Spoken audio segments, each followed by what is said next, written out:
रईका थाना क्षेत्र के कपिलेश्वर स्थान के पास जो केनरा बैंक है वहाँ पे कुछ जो है कि असामाजिक तत्वों ने बैंक में घुस के कुछ कांड करना चाहा। मधुबनी बन गया है अपराधियों का अब अड्डा। जी हाँ, मधुबनी में अब विभिन्न प्रकार की आए दिन चोरी, डकैती या छीन झपट इस तरह की घटनाएं आए को सुनने को मिलती है। कहीं रेलवे ट्रैक पर किसी लड़की की लाश पड़ी होती है तो कहीं किसी घर में डकैती हो जाती है। आपको बता दें कि मंगलवार की सुबह 3 अपराधी रईका थाना कपिलेश्वर स्थान मंदिर के समीप केनरा बैंक लूटने का प्रयास करते हैं। अपराधियों का प्रयास हालांकि बैंक प्रबंधक की दिलेरी के कारण असफल हो जाता है। बताया जा रहा है कि अपराधियों ने एक बैंक कर्मी को गोली मार दी है, जिसका इलाज चल रहा है। मिली जानकारी के अनुसार आप लोगों को बता दें कि आज सुबह बैंक शाखा खुलते ही 2 की संख्या में नकाबपोश अपराधी आते हैं और पिस्टल तानकर बैंक कर्मियों में दहशत फैला देता है। इसी दौरान बैंक प्रबंधक पर पिस्टल तान दिया जाता है, जिसका बैंक प्रबंधक ने विरोध किया और इस अपराधियों के साथ उलझ पड़े, जिसके कारण अफरा तफरी मच गई। घटना की सूचना रईका पुलिस को मिली। रईका पुलिस मौके पर पहुंचकर अपराधियों की दिशा में दौड़ पड़ी और अपराधियों को गिरफ्तार कर लिया गया। वहीं एक अपराधी फरार बताया जा रहा है। घटना की जानकारी होने पर सदर एसडीपीओ राजीव कुमार मौके पर पहुंचकर जांच शुरू कर दिया। आपको बता दें कि मधुबनी में इन दिनों अपराधियों का मनोबल काफी बढ़ा हुआ है। रविवार की रात जिले में सहारघाट अपराधियों को बड़ी डकैती की घटना अंजाम दे चुका है। मधुबनी पुलिस के लिए ये बहुत बड़ी चुनौती है।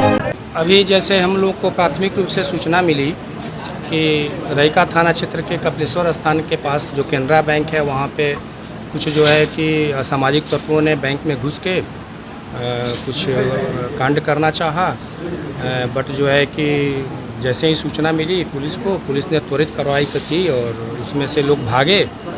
अपराधियों का पीछा किया गया, जिनमें से 2 अपराधी हम लोगों ने अभी पकड़ लिया है और कोई लूट की घटना नहीं हो पाई। पुलिस के त्वरित कार्रवाई के चलते 2 अपराधी हम लोगों ने पकड़ा है। उनके पास से हम लोगों ने हथियार भी बरामद किए हैं, कुछ अवांछित और अन्य सामान भी उसके पास से हमें मिला है।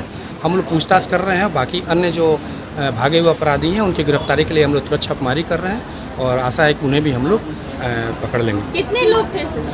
अभी तक जो सीसीटीवी फुटेज में नज़र आया उस हिसाब से 5 लोग थे, जिसमें से 3 लोग बैंक में घुसने की कोशिश किए और 2 बाहर थे। फिर जो है कि बैंक के कर्मचारियों द्वारा जब हल्ला किया गया, पुलिस को खबर किया गया, पुलिस पास ही थी। तुरंत जब पुलिस रश करने लगी तो वे लोग भागना शुरू किए। उस क्रम में उनका पीछा किया गया। तो अभी तक जो सीसीटीवी फुटेज में नज़र आ रहे हैं उनमें हमें 5 लोग नज़र आ रहे हैं। उन्होंने भागते वक्त उन्होंने एक गोली चलाई है, जिसमें एक जो कर्मचारी हैं बैंक के उनको लगी हुई है, जिनको इलाज के लिए हम लोग तुरंत बगल में जो अस्पताल है उसको मैंने भेजा हुआ है। अभी उनकी हालत स्थिर बनी हुई है, उस पर हम लोग नज़र रखे हुए हैं। प्राथमिकता के आधार पर उनको देखते हुए हम लोग बाकी जो भागे हुए अपराधी हैं उनके लिए छापेमारी हम लोग कर रहे हैं। आशा है हम लोग उन्हें भी तुरंत पकड़ लेंगे।